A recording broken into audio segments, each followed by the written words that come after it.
Hi, welcome to our channel where we share the most intriguing stories. High in the wild Utah mountains, one man's dream of building a private ski haven turns into an all-out war with a ruthless HOA queen. Sabotage, lawsuits, secrets. He just wanted peace, but they picked the wrong mountain to mess with. Welcome to Danbro Ridge. I never thought I'd settle down again. Not really.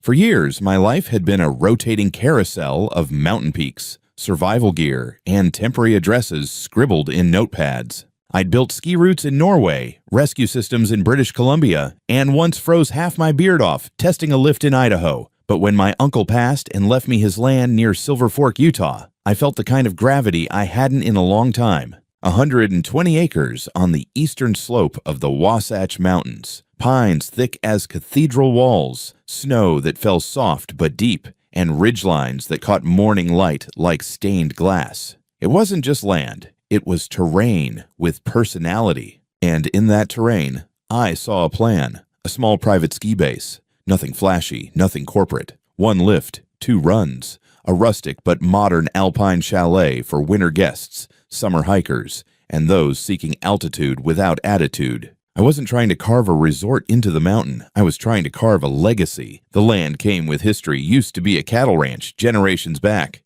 had its own access easement, separate utilities, and most importantly, its own damn parcel number, which meant I didn't answer to any HOA, community covenant, or bored retirees with nothing better to do than patrol fences with binoculars. Just me, the mountain, and the blueprint in my head. Getting permits wasn't exactly easy. The county didn't have a ski hermit rebuilding an eco-dream checkbox on their forms, but the officials were fair. I hired a proper team.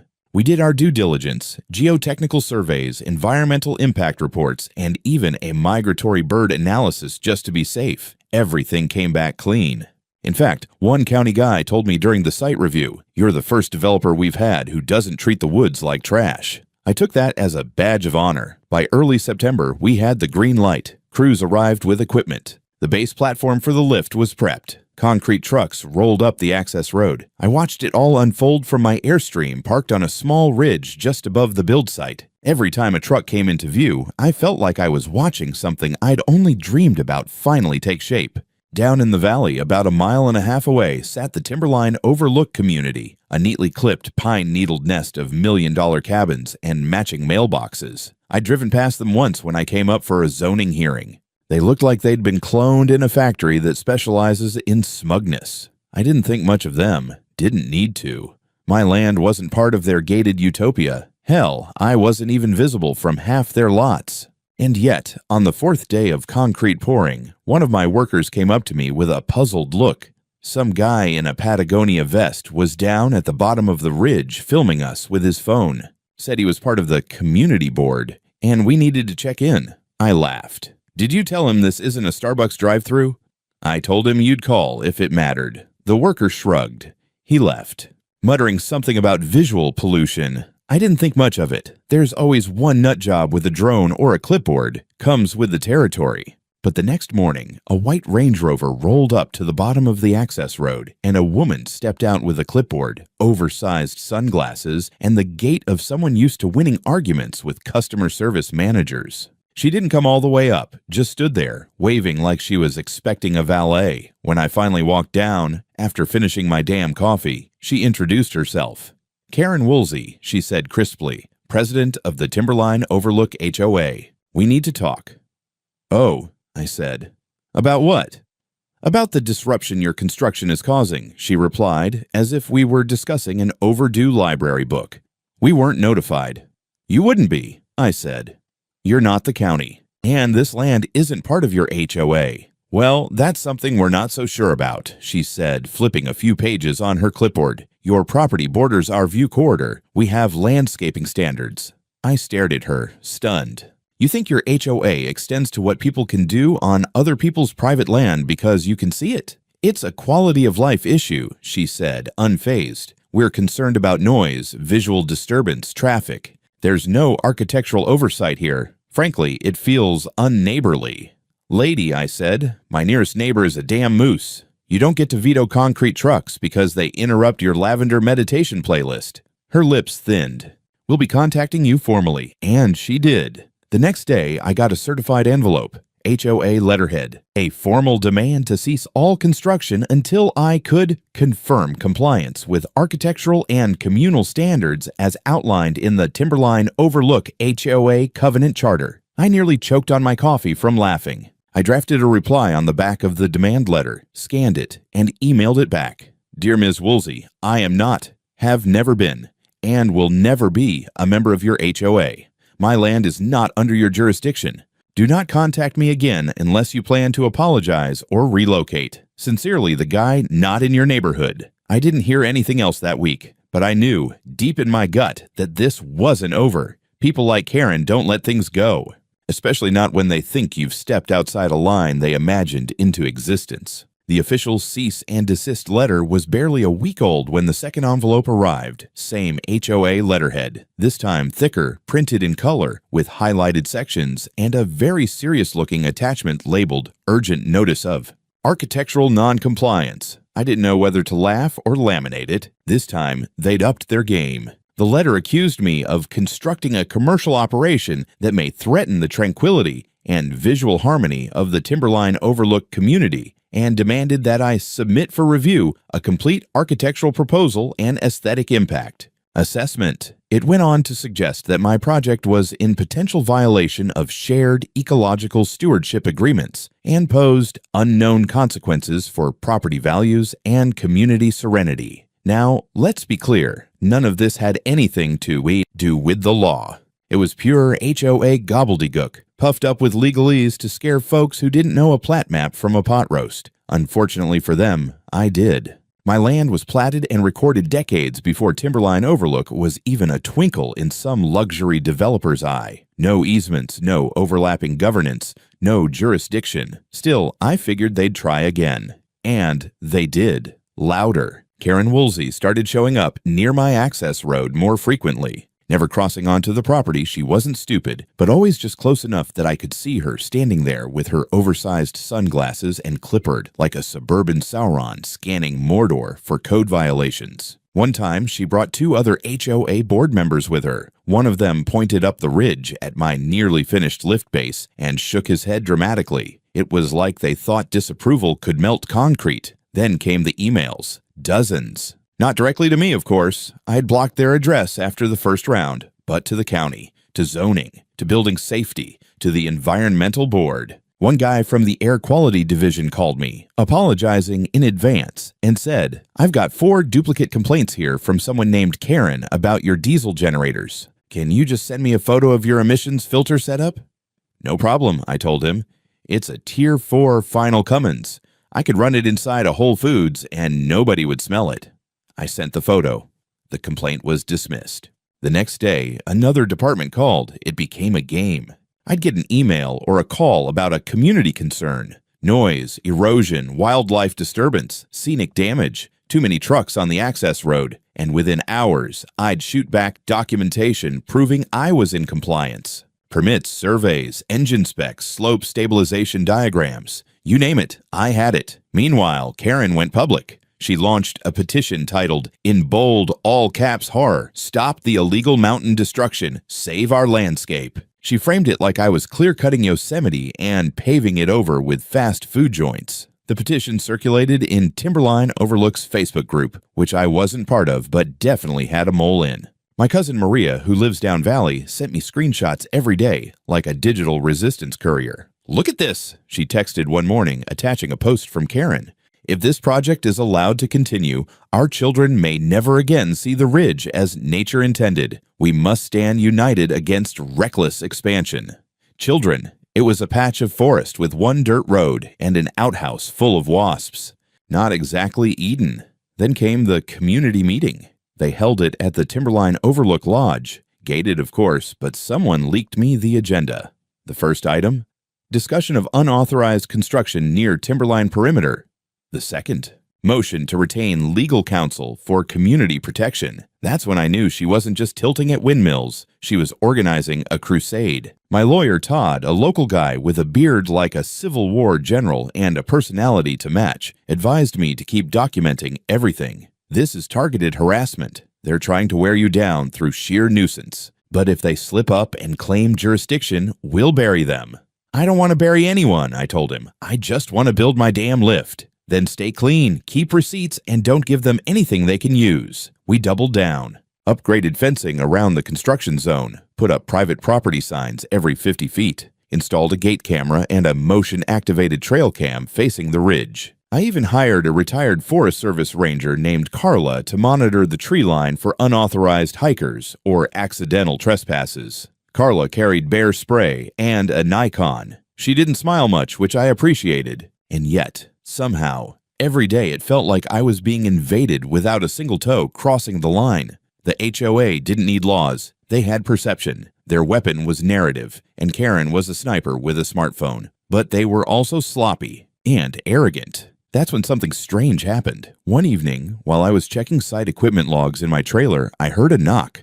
Not a Karen knock, this was more tentative. I opened the door to see a man in his 50s, windbreaker zipped up to his chin, holding a file folder. "You don't know me," he said. "Name's Joe Elliott. Used to be on the Timberline board." I just stared at him. I quit 6 months ago," he continued. "Didn't like where things were going. Thought it was about pool maintenance and snow plowing. Not, this." He handed me the folder. "What's this?" "Emails, meeting notes, internal messages." "You're not crazy. Karen's been pushing this for months. Some of us pushed back. She pushed harder." I flipped through the folder. Printed emails with timestamps, subject lines like "contain the ridge," "impact narratives," "outside influence." My name appeared several times. "Danbro Project," "visibility risk," "symbolic threat." "You're not alone," Joe said. "But you'll need proof." And just like that, I had a witness. A mole from the inside. Someone who knew where the bodies were buried, or at least where the HOA buried its complaints. Karen thought she was playing a game of pressure and patience. She didn't know I'd just been handed a match. All I needed now was fuel. I wasn't the kind of guy to play politics. I'd spent too many years on mountain ridgelines where bluffing got you killed and facts were carved in snow and stone. But now, with a folder full of HOA dirt and a war brewing in the valley, I realized I wasn't just building a ski base. I was being drafted into a full-blown territorial campaign, with Karen Woolsey cast as the self-appointed general of HOA ground forces. The week after Joe Elliott handed me the folder, things got weird. Not HOA letterhead weird, violence in the night weird. It started small. A jerry can of diesel went missing from our supply trailer. Then one morning I found the ignition wiring on the site generator half stripped. At first, I chalked it up to local vandals or bored teenagers, but that theory didn't last long. Carla, my hired watchwoman, spotted fresh tire tracks across the soft snow near the storage containers, tread patterns that didn't match any of our vehicles. Someone was coming onto my land at night. I put up more trail cams, concealed better this time. We upgraded the padlocks. My construction foreman started sleeping in his truck with a 9M under the seat. Then came the spray paint. One morning I walked out to check the main frame of the chalet and saw it. Giant red letters scrawled across the plywood face. "Stay off our mountain." The paint was fresh. The footprints led into the trees and vanished in hard crust. I don't scare easy. I've faced down avalanches and ice storms that would make most people cry for their mothers. But this was different. This wasn't nature pushing back. This was someone with a grudge and a little too much time on their hands. The final straw came on a Thursday before dawn. I was sipping coffee outside the trailer when I heard a crunch of gravel and then a sudden metallic thunk. One of the site workers came sprinting from the switchback. "They hit the damn tractor," he shouted. We rushed over. A diesel-powered tractor, nearly brand new, had a fist-sized dent punched into its side, just above the tracks. Near its rear wheel lay a length of heavy logging chain, embedded with homemade steel spikes. Someone had set a literal trap, and by some miracle it hadn't taken out a leg or worse. That was it. No more patience. I pulled the footage from the trail cams and checked timestamps. On the grainy clip from just before 4 a.m., I saw a dark-colored SUV, no headlights, slow crawl, pull into the access trail, stop, and reverse out a minute later. The rear license plate was just barely visible under the frost. I zoomed, enhanced, and got lucky. Utah plates, clear enough for a partial. Carla made some calls. She still had friends in the sheriff's department from her Forest Service days. 2 days later, we got confirmation. The vehicle belonged to Tom Woolsey, Karen's husband. I stared at the report like it was written in Martian. I wanted to be surprised. I wasn't. We filed a police report. Local deputies arrived, took photos, gathered the chain and the dashcam files. I gave them a copy of the partial plate and the trail cam video. They were polite, but cautious. "You understand this might stir up a hornet's nest," one deputy said. "It's already stirred," I replied. "I just want the nest dealt with." To their credit, they moved fast. Within a week, Tom Woolsey was brought in for questioning. Not arrested yet, but officially placed under investigation for vandalism, trespassing, and endangerment. When the local news caught wind, the headline wrote itself, "HOA President's Husband Investigated in Mountain Sabotage Scandal." It spread like wildfire, and then the emails started coming, some anonymous, some from other Timberline residents. Not everyone in the HOA was on board with Karen's crusade, it turned out. One email read simply, "She's gone too far. We didn't sign up for this." Joe, my unlikely ally, reached out again. "They're starting to eat each other," he said over the phone. "Half the board wants to distance themselves before it all collapses. The other half are too scared to speak up." I wasn't interested in their mutiny. I just wanted them to stop meddling in my life. Unfortunately, Karen didn't get the memo. The very next week, just as my site crew was finally setting the first lift post, I was served a civil complaint, filed through the HOA's legal firm no less. Karen had officially sued me. The claim that I was operating an unlicensed commercial facility within visual proximity of a residential neighborhood, causing emotional and aesthetic distress to surrounding residents. I was degrading the communal harmony of the Timberline Overlook community through unauthorized activity, structural eyesores, and environmental disturbance. It was like someone had weaponized a thesaurus. I forwarded the complaint to Todd. He called back 20 minutes later and said, "Jesus Christ, she's actually doing it." "She's dragging this into court," I said. "She doesn't know what she's just stepped into." "I do," I replied, "which is why I want to go all the way. No more warnings. No more letters."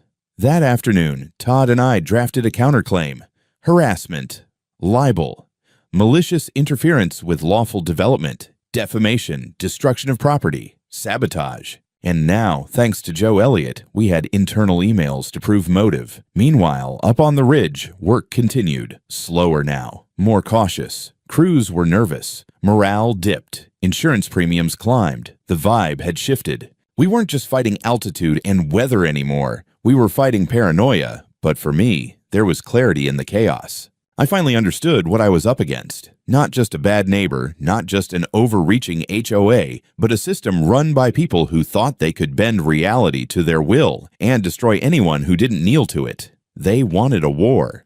They were about to get one. I'd never been sued before, not officially anyway. Plenty of threats, sure. A few developers angry I wouldn't sign off on risky terrain builds. One ski resort that tried to blackball me for backing out of a contract when they cut corners on avalanche prep.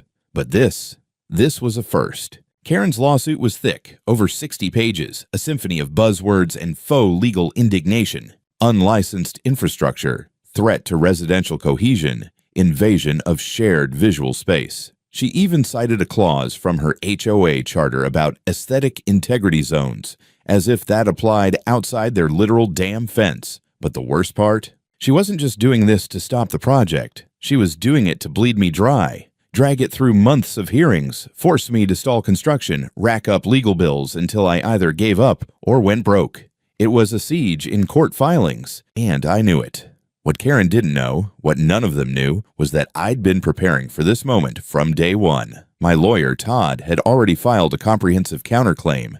We attached everything: photos of the sabotage, video of Tom Woolsey's truck, the police report, even a signed statement from one of my workers who'd been nearly injured by the spiked chain. Then came the gold. Emails from Joe Elliott, internal HOA chatter where Karen used phrases like, "Make it so miserable he packs up and sells," and "We don't need the law, we need perception." That last one, we underlined it in red. But we weren't just coming for Karen, we were coming for the whole damn HOA. Todd filed our counter lawsuit that Friday. By Monday, word had spread through the entire county. Local blogs ran with the headline, "HOA sues ski-based developer, gets sued right back for sabotage harassment." And that's when the real fun started. Karen must have realized she'd stepped too far into the public eye, because suddenly she pivoted into full-blown political candidate mode. Yard signs popped up all over Timberline. Karen Woolsey for Silver Fork Council, protect our homes. She posed in front of pine trees, smiling like a realtor, talking about community values and preserving mountain integrity. Her social media was filled with staged photos of her cleaning up trash on trails. I recognized one of my crew's dumpsters in the background, and long-winded posts about special interests buying up our ridgelines. It was so absurd it almost worked. Local news invited her to speak. She played the victim card perfectly, claimed I was a corporate-backed outsider, a developer who refused to answer to neighbors. She even said she feared for her safety because certain individuals had mobilized extremists to threaten her. Family. I'm guessing she meant Carla, my bear spray-wielding ranger with resting war face. But while Karen postured in front of cameras, we dug deeper. Joe kept passing us files, meeting minutes, Slack exports, even HOA board group texts. It wasn't just shady, it was surgical. Karen had spent months laying groundwork, encouraging board members to file complaints under different names, instructing residents how to word noise disturbance claims to get faster county response, even suggesting they record the workers and Zoom in on logos. It was harassment, coordinated, intentional, and now provable. We subpoenaed emails. Todd brought in a digital forensics guy from Salt Lake who confirmed the metadata matched. The court ordered both sides to enter mediation, but Todd and I had zero interest in settling. This goes to trial, I said. We bury them. The timing couldn't have been worse. For her, anyway. Election season was heating up. Karen's campaign signs were vandalized, though I had nothing to do with it. And one night, someone dumped a pile of old tires in front of her gate with a sign that said, "Who's polluting now?" A few days later, a local news anchor ran a segment titled, HOA President or Political Power Grabber. They showed clips from our lawsuit filings, redacted but still damning. They even ran a slow zoom on the phrase, "Make it so miserable he packs up and sells." That aired the same night as her town hall live stream. It didn't go well. Karen tried to salvage it, blamed her husband, claimed she didn't know about the sabotage. Then, when asked about the internal emails, she said they were taken out of context.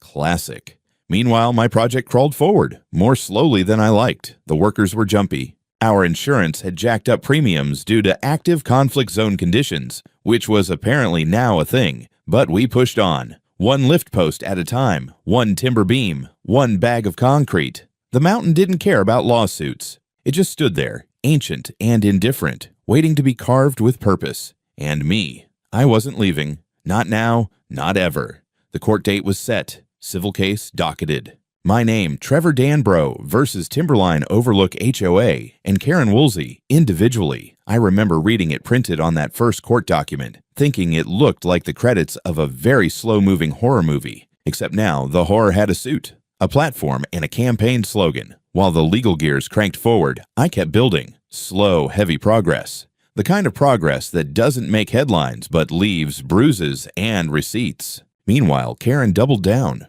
Her political campaign was in full swing now. Town halls, press appearances, mailers with smiling families under the phrase, "Protect our mountains." Vote Woolsey. One featured a stock photo of a child sledding in Vermont. But here's the thing about public attention. Once you invite the spotlight, you'd better not have skeletons in your shed. And Karen. She had enough to stage a full HOA Halloween parade. We received a subpoena response from one of the private contractors the HOA used for landscaping. Their internal invoices included suspicious payments marked community action support made during the exact weeks when the vandalism on my site had spiked. Todd flagged it immediately. That's either a very expensive weed-whacking session, he said, or hush money. We added it to the counterclaim under misuse of funds for purposes of targeted interference. Then Joe dropped the real nuke. It was an audio file. He emailed it with no subject line, just the file. It was a recording from an HOA board meeting held months ago, before they'd sent me the first cease and desist. Karen's voice was unmistakable. Legally, he's not under our jurisdiction. But if we keep pressure on the county, keep the narrative clean, we can buy time. Best case, he sells. Worst case, we make it so miserable he's isolated up there. There was no context that could save her from that. And now it was part of the official record. We filed an updated motion to include the recording. The judge approved it. Karen's lawyers tried to suppress it, claiming it was illegally obtained. But Joe had been a board member at the time, and Utah's recording laws didn't require two-party consent for non-private meetings. It was admissible. That same week, I got a call from a journalist at the Salt Lake Tribune. They'd been following the civil case, but now they wanted to talk about Karen's political race. I told them off the record, if she wants to make this about public values, she should start by explaining how sabotage and perjury serve the public. 2 days later, the article dropped. Council candidate accused in sabotage scandal. Internal. Recordings leak, Karen tried to spin it. Posted a lengthy Facebook diatribe about how certain parties are desperate to smear me during election season and how inflammatory recordings are being taken out of context to distract from real issues. The comments weren't kind. She started getting heckled at events. During one Q&A session at a library, someone shouted, "What's your stance on spiked chains and diesel theft?" That clip made the evening news. Meanwhile, my legal team was gathering steam. Todd was like a dog with a stake. Focused, methodical, a little terrifying. He brought in a specialist from Salt Lake, an expert in HOA abuse cases. I didn't even know that was a niche. We're building a pattern, the guy told me. This isn't just overreach. This is organized harassment. It got worse for them when 2 more Timberline residents, an older couple who lived on the northern edge of the subdivision, filed affidavits saying they'd been pressured to sign false complaints against my project. One of them, a retired schoolteacher named Evelyn, left a handwritten note attached to her statement. "We moved here for peace." Karen made it a battlefield. The court was now looking at more than just a petty property dispute. They were looking at a coordinated campaign, possibly even conspiracy to interfere with a lawful enterprise. My damages claim crossed $500,000. Karen's campaign began to crumble. One of her largest donors pulled funding. Then her husband, remember Tom, the amateur saboteur, was officially charged with criminal mischief and reckless endangerment. He took a plea deal to avoid jail time, but the damage was done. Karen withdrew from the city council race the following week. In her statement, she blamed the toxic media environment and said she wanted to focus on healing her community. No apology, no ownership, just a retreat disguised as self-sacrifice. But the lawsuit, that was still on. And now, the judge had cleared us to proceed to trial. I stood outside the courthouse that morning, watching as Karen's legal team unloaded briefcases from a black Escalade. She spotted me across the lot and gave me a look that could have frozen motor oil. I didn't smile. I just nodded. Let's go. Courtrooms have a strange smell. Not bad, just neutral. Varnish, paper, recycled air, and tension. You could bottle it and call it Justice Number 5. I'd never been inside one this packed before. It wasn't just lawyers and witnesses. The gallery had press, HOA members, residents from Timberline, even a guy from the county zoning board who probably just wanted to watch Karen get grilled. I didn't blame him. The bailiff called us in just before 10.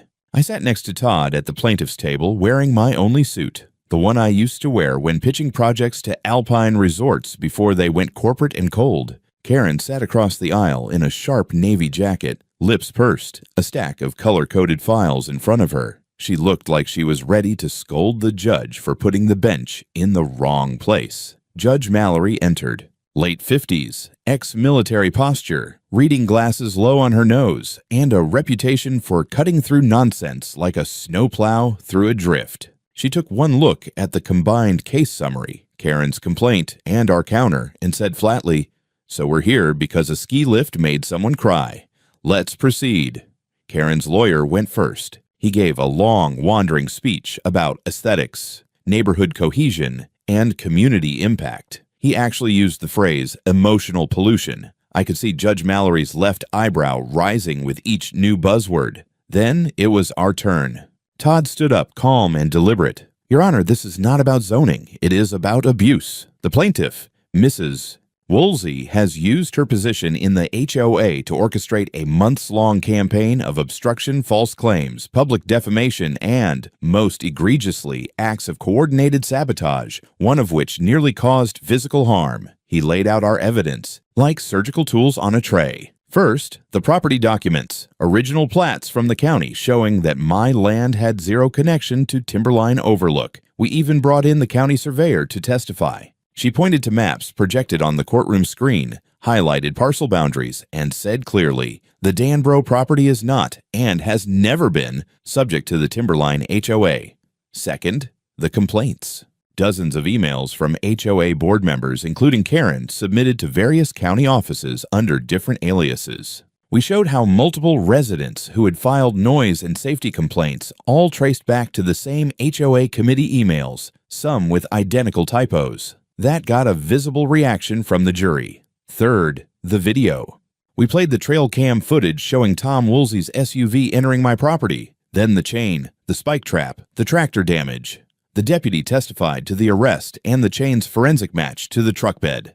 I watched Karen's face as the footage played. She didn't blink once. Then came the audio. Joe Elliott took the stand. He looked like someone who'd just walked out of witness protection, but when Todd asked if he'd ever heard Karen Woolsey discuss plans to drive me off the mountain, he cleared his throat and said, "Yes," repeatedly. She believed if they made the construction process unbearable, Mr. Danbro would fold. She called it a slow squeeze.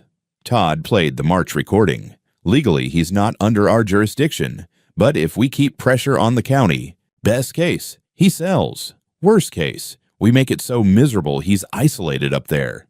The courtroom went dead silent. Even Karen's lawyer looked like someone had just poured cold beer down his back. When cross-examined, Joe held firm.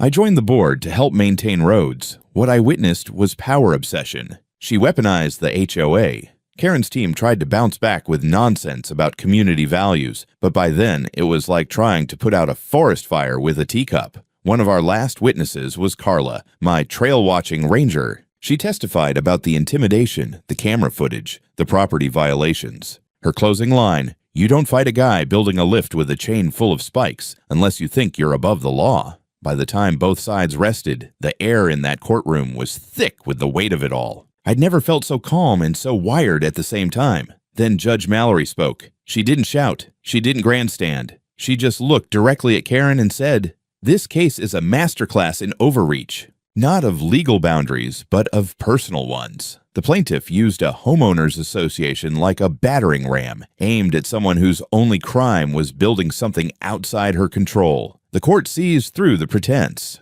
This was not community protection. It was targeted harassment. She ruled immediately. Karen's lawsuit, dismissed with prejudice. Our countersuit, validated in full.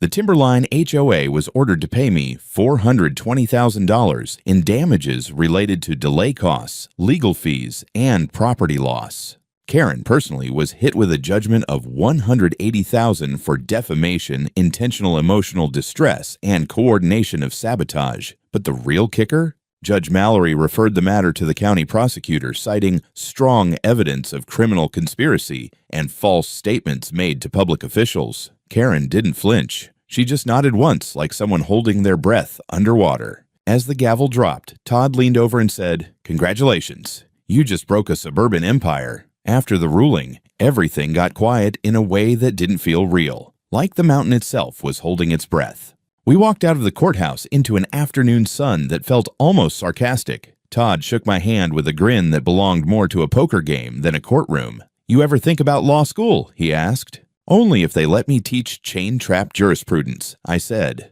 But the silence didn't last. News of the verdict hit faster than a blizzard on an open slope. Within hours, the headlines were everywhere. Judge destroys HOA overreach in landmark ruling. Local HOA loses $600,000 in lawsuit after targeting ski builder. Council candidate hit with criminal referral in sabotage case. That last one hit hardest. Karen had barely made it to her car after court before cameras swarmed her. One local reporter asked if she intended to pay the damages or appeal. She stared ahead like she was reading instructions on how to blink. By sundown, Timberline Overlook was in freefall. At least a dozen residents posted open letters to the HOA forum. One called for Karen's immediate removal from leadership.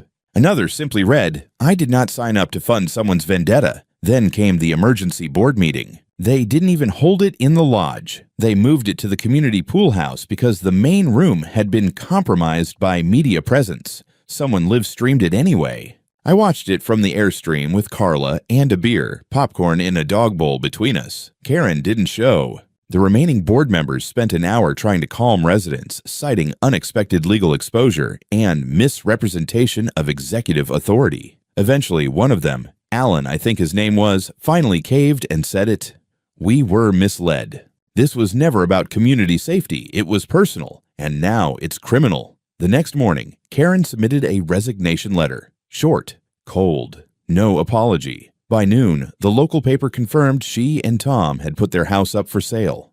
The headline didn't pull punches. Woolsey resigns amid HOA collapse, faces criminal charges. But even with the victory on paper, I wasn't celebrating just yet. The site was still recovering.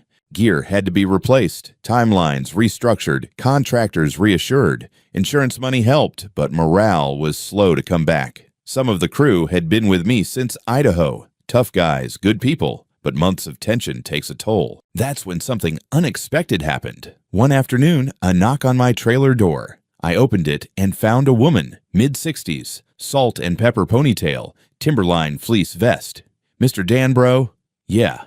I'm Sheila Dawson, HOA treasurer. Former. I just wanted to say, some of us tried to stop it. Karen didn't let us. We're not all like her. I didn't know what to say, so I just nodded. We're holding a vote to disband, she added. Too many lawsuits, too much damage. We think it's time. She handed me an envelope. Inside was a printed resolution and a petition signed by over 30 homeowners requesting the dissolution of Timberline Overlook HOA and transfer of remaining funds to legal mediation and site restoration grants. I didn't expect that. Later that week, Joe came by too. He looked lighter, no clipboard, no folder, just a six-pack of decent beer. You did it, he said, cracking one open. We did it. I've been asked to sit on a new county advisory board, he added, oversight on HOA accountability and property rights. Perfect, I said. Just don't let the power go to your head. He laughed. Trust me, I've seen where that leads. Back up on the ridge, the lift construction resumed at full speed. The first cabins were nearly framed, and the snow had just started its early dusting. Everything smelled like fresh timber and wet pine. Carla took her ranger chair and put it on the chalet deck with a sign that said, "No trespassing, unless you bring cookies." The team started calling the place Danbro Ridge, half joke, half respect. I didn't argue. The name stuck. On the morning we tested the lift's motor for the first time, I stood at the base, gloves in my pocket, staring up at the haul rope cutting across the trees like a thread through history. A quiet thought settled in my chest. You didn't just build it, you earned it. Opening day wasn't marked by fanfare or ribbon cutting. No press, no influencers, no speeches. Just the mountain, a steady hum from the lift motor, and a half-dozen fresh faces bundled in jackets and beanies, waiting in quiet anticipation at the base of Danbro Ridge. The morning sun came in sideways, spilling gold across the snow-covered evergreens. The new chalet stood proud behind us, timber beams still fragrant from the sawmill. Fireplace already crackling inside. The whole place felt like it was exhaling for the first time. I held my coffee with both hands and watched the lift spin, chairs gliding up the slope one by one. It was real now, not a blueprint, not a fight, not a dream glued to the inside of my skull. Real, tangible, earned. My first guests weren't corporate types or tourists with gear worth more than their cars. They were families, locals. One woman told me her kids had never been on skis before. Another guy used to work ski patrol up north and wanted to see how the little guys were doing it right. That one stuck with me. The sign by the entry gate was small, dark wood, engraved clean, Danbro Ridge, built against all odds. Below that, I'd added another private property, not part of any HO. And proud of it. For a long time, I just stood there and watched the chairs roll. The first rider, a little girl in pink snow pants and a helmet 3 sizes too big, grinned at me as she floated past. "Hi!" she yelled. I waved back. It would have been enough, but then came the letters. I got one from the county.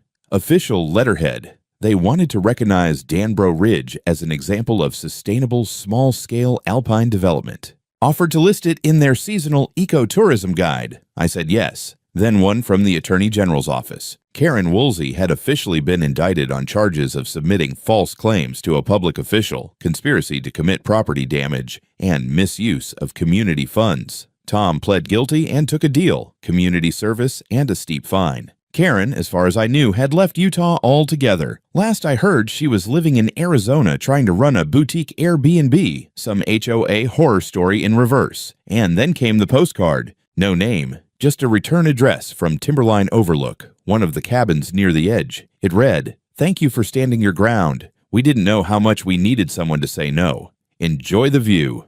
We sure do. I pinned it above the fireplace. As winter deepened, the trails got busier. Not crowded, never crowded, but alive. I'd open the chalet on weekends, serve hot cocoa, let kids warm up by the fire. Some of the crew stuck around, Carla especially. She'd walk the perimeter in the early morning like some mountain sentinel, still armed with bear spray and sarcasm. The HOA disbanded. The Timberline residents voted overwhelmingly to dissolve it. What little money remained in their account was divided. Part went to restitution, part went into a trust fund for regional trail maintenance. A handful of the original members tried to resurrect a neighborhood committee, but no one showed up. Joe Elliott joined the new county advisory board. I hear he's pushing for legislation to limit HOA reach in unincorporated zones. He sends updates every month, usually signed, "Still not wearing a tie. Still proud of it." The funny thing is, I don't hate the valley, even after everything. I drive past Timberline sometimes, headed down for supplies. It looks quieter now, less tense, more normal. Maybe the war broke something that needed to be broken. Back at the ridge, the season rolled on. The snow came heavy in February. We dug out the lift 3 times. One of the kids who rode opening day came back and said she wanted to work as a ski tech when she grew up. I gave her a wrench and said, "Start now." And me? I stayed. Not just because it was mine, not just because of the fight, but because this place, this patch of cold air and stubborn pines, had taught me something I never learned in the Alps or hanging off a harness, that sometimes standing your ground isn't about winning, it's about planting something that lasts.